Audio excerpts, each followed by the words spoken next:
It's Tuesday, November 15th, and you won't believe what happens next. It's the 359 podcast, episode 141 with Roger Cheng and Ben Fox Rubin. Good morning, everybody. Morning. Hello. Although theoretically, if our viewers took the headline suggestion, we won't have any viewers. We don't have anybody watching. No one's Here's hoping. Everybody out. Get out. Everybody leave.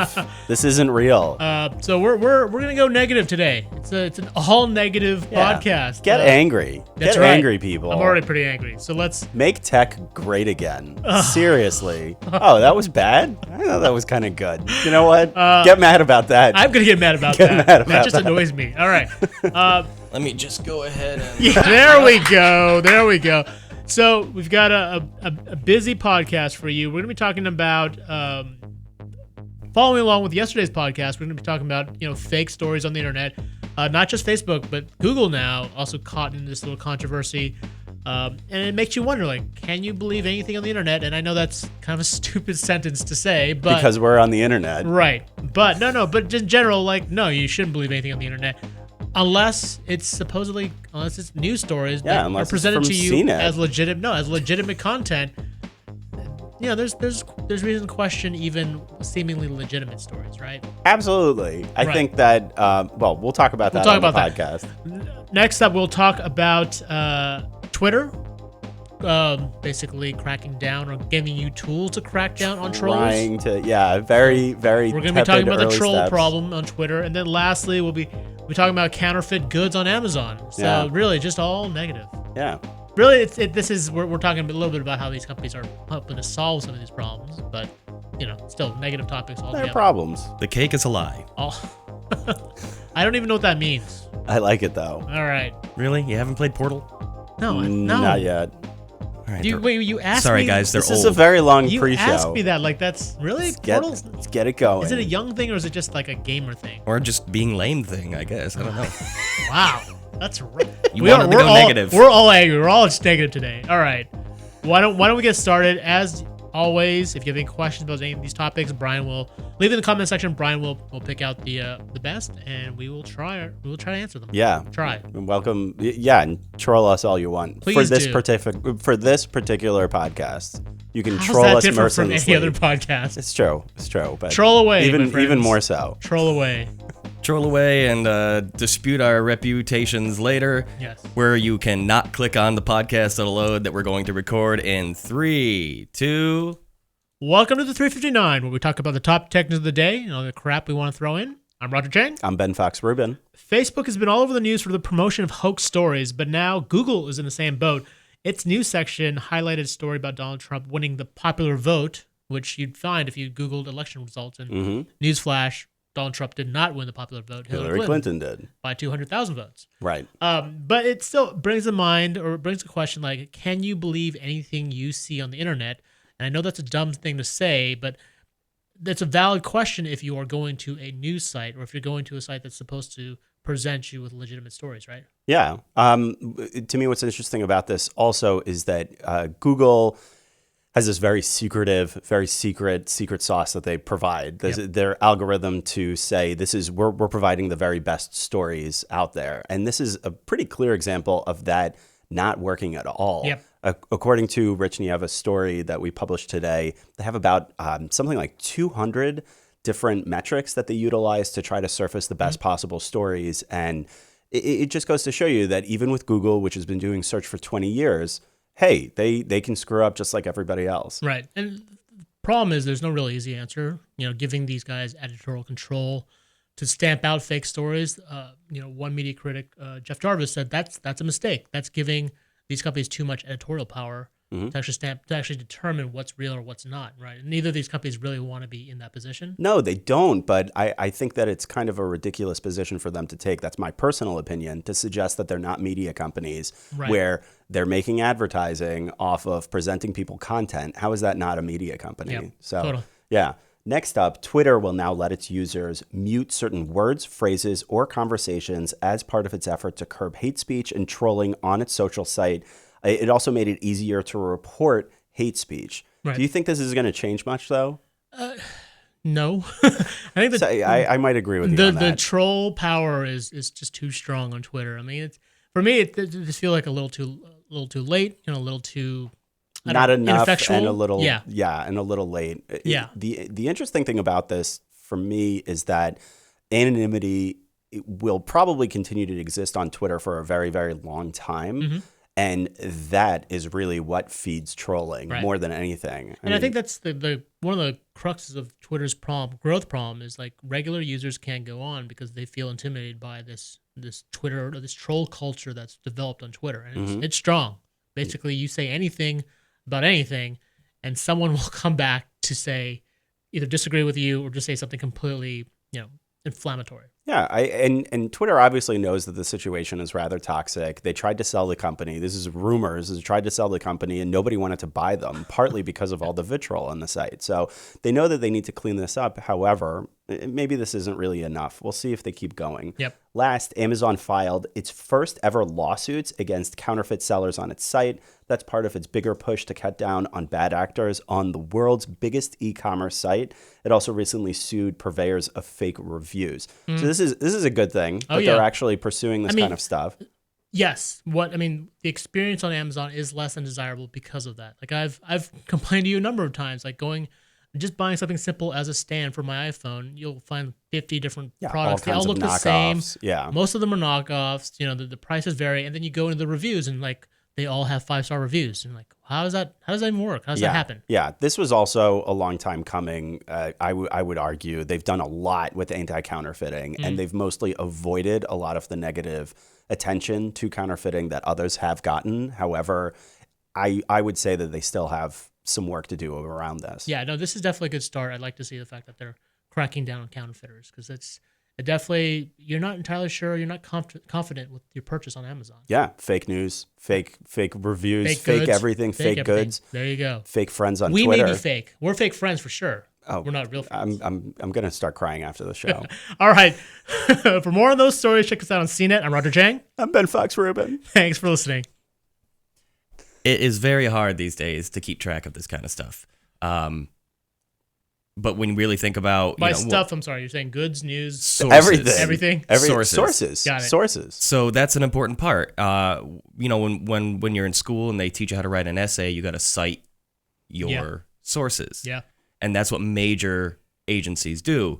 Props to Michael, our buddy. He was pointing out that he follows reputable places like CNET, Washington Post, New York Times, Verge, CNN, MSNBC, so on. I can live with that. Yeah. Absolutely. And The Verge is a primary competitor of ours. However, they are a reputable, absolutely, they're a reputable provider of the news. And so if you're going to get go a variety there, of sources. Well, the thing is, that's not the problem, right? It's not that for folks who like know to actively go to certain sites, that's less of an issue. It's if you're just Googling something. And the results pull up and it's nonamewebsite.com. And you don't even look at it. But you don't. That's the problem. But you don't is look that at the source. people are You just even click, paying attention. you just to click that. on the headline at that point. The danger is are people giving too much credence to Google? And in that particular case, they did. And bad on Google for surfacing the wrong type of information. Right. Well, I mean, I think the problem is much bigger on Facebook because it's a little bit more intimate because you're getting story recommendations from your friends, from family, and so there's almost like a built-in credibility factor there, even though it could be wrong. It's a slant. Yeah, it's a slant. Well, no, it's a story that's a hoax story, but it's trending because everyone's sharing it. And if you see your friends sharing the story, we're like, oh well, maybe it's legit. Right, because it's being shared. The level of what if sharing, your friends are idiots? Well, that's the problem. What's odd about it is that the amount of sharing or the amount of likes or the amount of retweets actually provides a certain level of credibility. Yeah. Whereas absolutely. that's actually bogus. That's just BS. Well, and how many times, and I'm guilty of it myself, like, do you share something without actually looking at the full source? You just sort of look at the headline, like, oh, that's an interesting one. You just hit share. I think we're all guilty. Yeah. And I would agree. But that's a problem. Like, but I only share funny things. Same here. But what if it's a funny story that happens to be fake? That's a problem. Then it's fairly harmless, right? Well, I guess. No. I mean, you work in the media. You shouldn't. The onus is on you a little bit more. I mean, if I'm conspiring about the new Sonic the Hedgehog game, it's not the same as... Oh, totally. Hey, no. It's a little different. People are pretty passionate about that, though. Listen, gotta go fast. Yeah. But it's hard. Okay, so the part is now... people are looking to other sources to try to find their information because their confidence in primary sources has been shaken. You look at Yeah. some of the main offenders from MSNBC to Fox News To back CNN, and forth to CNN. CNN, we know what the chants were. At the Trump rallies Everybody about is that. under fire now. There is no 100% good, wholesome, we can trust this, whether you want to agree with it or not. And everyone's entitled to their bias. That's You're making the beauty of being human. You're making an interesting philosophical argument, and I would argue that nobody should be trusted 100% of the time. Right. That's True. too dangerous. But then the problem is the only way to get the real story is to read multiple sources, and who has time for that?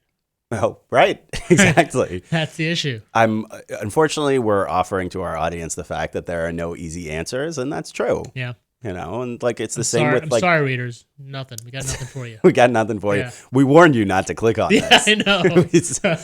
It's the problem with the oversaturation. We have so much information aggregated towards us now. Like, how do you filter it? Right. Well, should that's it the be thing. on? Should it be That's- on Twitter? Yeah, but it that should be on Twitter to an extent. That's where Google comes in, right? That's why people have a use for Google, because it is an aggregator, right? It's supposed to have filtered in. Aggregator and gatekeeper. But It's the same algorithm thing- is it's the based same thing on with Amazon. desire, not legitimacy. No, I mean I think Google's is a little bit more based on legitimacy than I'd say It's Facebook at least is. supposed It's to. not trending. It's still not necessarily. perfect. It's not perfect, obviously, as was evidenced with this story, but it's I would argue it's probably more effective than Facebook, which relies more on just people sharing, and that's not really a great determinant of credibility. If something good comes out of this, that people then expect more from Google, Facebook, Amazon, that they should act as better gatekeepers for some of these So things. the thing of it then is, that's a positive. the thing of it is, I mean, like again, I was quoting Rich quoted Jeff Jarvis talking about. I mean, he made the argument that you shouldn't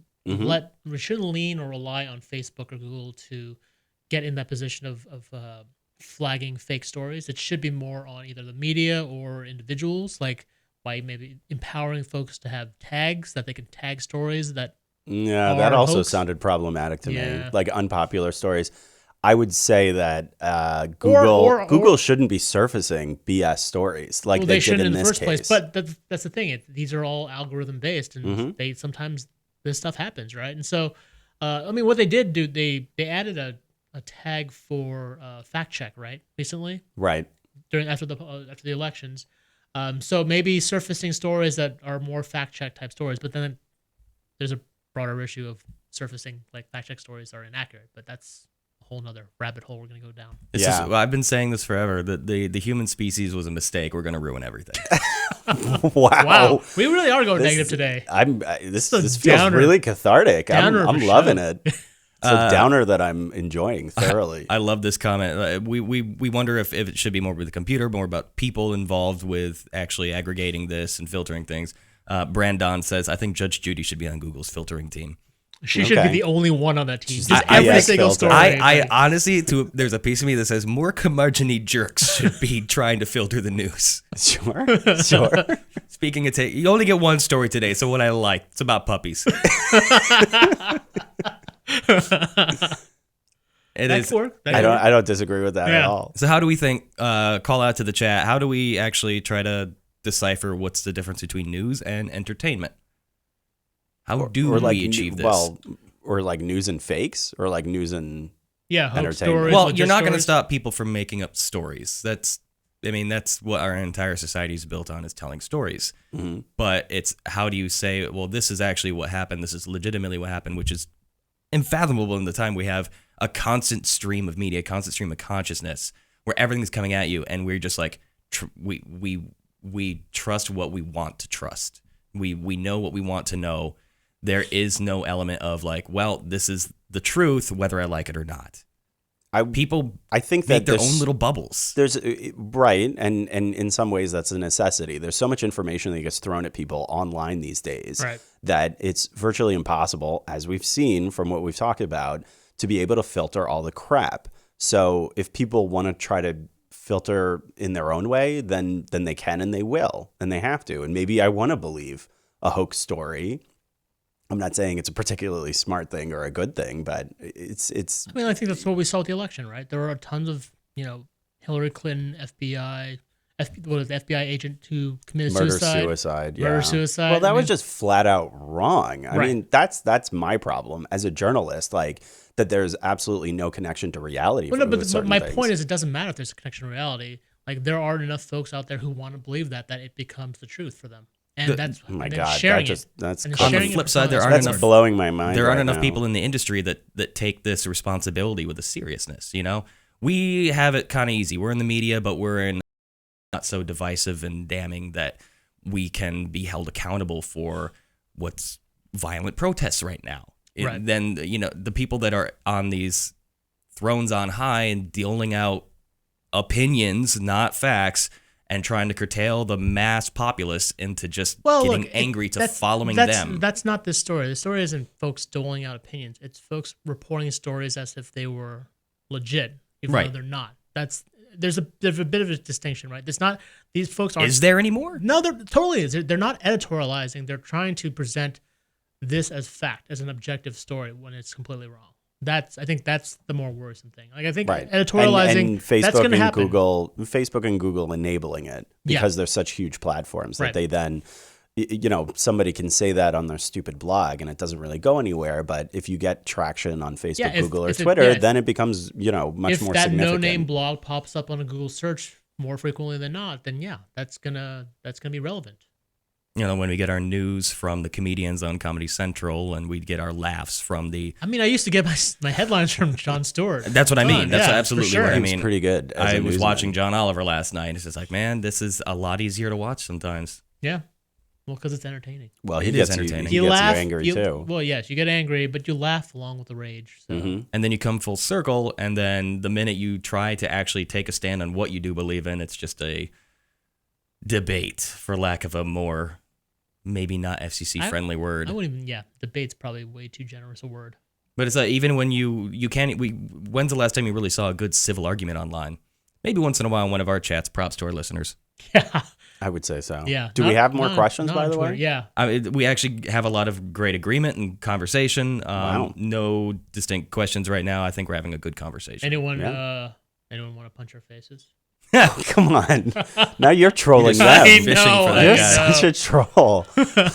I mean, how do we control these sources, though? How do we do that? My best. More importantly, how do we educate ourselves collectively in this room, out of this room, to tell people to maybe take it with a grain of salt? My best recommendation to people is to pay attention to the sources of news that you're actually getting. Yeah. Like Mike said at the beginning of the show, actually look at what the sources are, and if you don't recognize them, it's the same thing as going to some e-commerce site that you've never seen. Maybe you're going to end up with something that you don't actually want, or maybe you get something that's not actually legit. That being said, it's really fair to provide a caveat that regular media gets things wrong sometimes, and that's why you shouldn't trust them 100% of the time either. And I'd be kind of a jerk if I didn't say that, because that's just not true. Right. But at the same time, we make but it's an the best enormous you've got. effort. It's the thing of it is we make a the thing. huge effort to try to get it right, and there are obviously bad actors out there that are actually trying to snow people and deceive people. Yeah. So it is a lot to do with intent, I would say. Here's a really good point. Verification badges on accounts, but what about also verification badges on stories? Now, that's the tricky part. That would because be of tricky. That is CNN. That's their verification badge. They've been around. They're not fly by night. Right. You might not agree with everything they have to say, but you know that they are, a Although reputable news there are source. enough folks in this country who look at the CNN brand and not see it as a verification. CNN, bad Exactly. example. Yeah. Now I'm trigling to try to figure out which But one also- I could actually use. But I'd say the New York Times, but that's a bad. That's like, the same folks who say at the CNN. right, the same folks that told us Donald Trump was never going to win. So But the kid with the schmuck in his basement who's got 1 million subscribers on YouTube gets a verification badge. Yeah, that's true. And what does he really have to say? well, sometimes something that's totally legit. I mean, MKBHD Has nothing to do with his verification. The verification has nothing to do with the point validation. isn't necessarily like it's not YouTube stars, but yeah, there are. It's easy to get a validation badge, relatively easy, I guess. And it doesn't you can get one through popularity or through clicks, not necessarily through your work, right? I think that's the dilemma for the validation badges. Are they given away too freely, right? It's based on numbers. Yeah, because it's based on numbers and not by credibility or accuracy. Yeah. And who has the authority to dole out those verifications? Do you trust YouTube as a company? Do you trust Twitter as a company? Yeah. I mean, Those are all very good questions. We need to elect a verification czar. No, that's a terrible idea. that's the problem. Are you out of your Yeah, mind? that's like way too That's much power for anyone. the worst possible idea. The best thing to do is to really just tell the audience, like, just like buyer beware, like reader beware. You know, if it sounds too good to be true, or if it's fishy, you know, you should probably trust your instincts. What about a scorecard system? Your systems are a horrible idea. These There's aren't the mine. same I'm pulling reason. these out of the chat. Oh, really? Then Stop I insulting love- our viewers. I'm interpreting from the chat. So instead of I'm sorry to whoever mentioned that. I'm not trying to be mean about it. But So instead of a verification badge, which I'm not trying to take that system away, that's not going anywhere. But you know, you get a verification badge for having numbers. But what about some kind of centralized internet scorecard based on sheer accuracy that you can refer to, where they get a point system? I don't know. That seems like sounds complicated. that sounds really hard to implement. Like, who would be the arbitrator of what's true or what's accurate, what's not accurate? There's an algorithm there. There's a problem. Is There's there? a problem with all systems. All systems can be gamed. All systems have And weaknesses. Couldn't I, like, theoretically, if I was a bad actor site, I could write maybe 1,000 really short, correct, accurate stories, and then every once in a while I slip in like one or two fake, you know, Trump is actually a god story. Like a right? real god? Yeah, like a real Like god. a golden god. Yeah. I don't think we're there. Like, I'm just saying, like, there, like, to your point about gaming the system, like, there are ways to get around that. Like, Totally. the scorecard That's thing. partly why Google keeps its thing secretive. Right. I don't know. I thought that was kind of an interesting thought. I think it's It an is, interesting it concept. is. It's just really hard to implement, and I would fear that it would be very easy to game as well. I think this is going to be a huge issue over the next probably decade. Oh, yeah. As we try to It sort this continues out. to be. Yeah, yeah. And if anything, it's important to I wouldn't talk say about I wouldn't it. say a decade, because I imagine like we'd have moved past social media as a news source, and stuff's just gonna get injected into our brains like 5 years from now. I don't know. It's gonna be something Well, crazy different. This is the most somewhat- intense podcast I've been on so far. We are somewhat peaking in overall consumption. Like there is an endless Yeah. stream of information coming in, and now we have no choice but to figure out how to organize this. No, I think that's sort of the one of like the big next innovations is like the ability to smartly aggregate stuff, so that you're only getting what you want or what you need. I don't know. Even then, that's still in Oh, the personalization. personalization. Yeah. That's a big Using effort that AI, Google, machine Google learning, is trying to do all a that lot stuff. of that. But we're not there yet. Instead, we've just got a ton of crap to deal with. And that is the perfect note to go out on. Yeah. All right. Thanks everybody for putting up with the sob fest. If you liked No, anything it you was saw great. or heard here, or were just feeling down from this podcast, check us out on CNET. Our podcast is also available on iTunes, TuneIn, Stitcher, SoundCloud, FeedBurner, and Google Music, or Google Play Music. Sorry. That's, See you- you just lied to them. See you all Wednesday.